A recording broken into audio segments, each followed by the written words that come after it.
వేమన పద్యాన్ని మనము ఎల్లవేళలా గనక గుర్తుపెట్టుకున్నట్లయితే మనం మార్గదర్శకమైనటువంటి యొక్క విషయాన్ని మనకి ఎంతో ఉపయోగపడుతుంది అని వేమన సాహిత్యములో ఉంటుంది. అలానే మనకి ఈ యొక్క దేహాన్ని విజ్ఞానమయంగా మంత్రమయంగా తీర్చిదిద్దేది గురువు.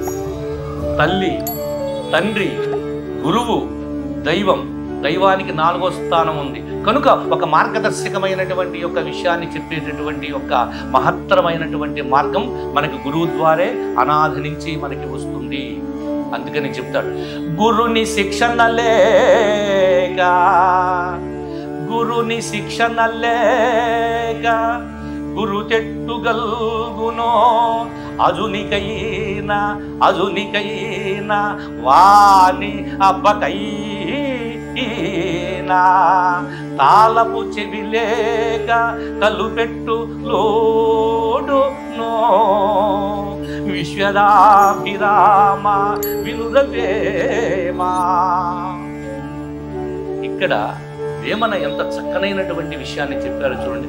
గురుని శిక్షణ లేక గురు తెట్టుగల్గును అజునికైనా వాని అబ్బకైనా అని మానవ రూపం ఎత్తిన భగవంతుడు కూడా గురుముఖంగా విద్యను అభ్యసించారు.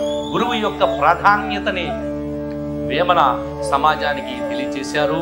కనుక మనము వినయముతోటి విజ్ఞానముతోటి గురుభక్తితో గనక మెలిగినట్లయితే మనము నేర్వవలసినటువంటి విద్యలో పరిపూర్ణత పొందుతారు అని గురుని శిక్షణ లేక గురు తెట్టగలుగును అని వేమన సమాజానికి ఒక అద్వితీయమైన సందేశాన్ని తెలియజేశారు.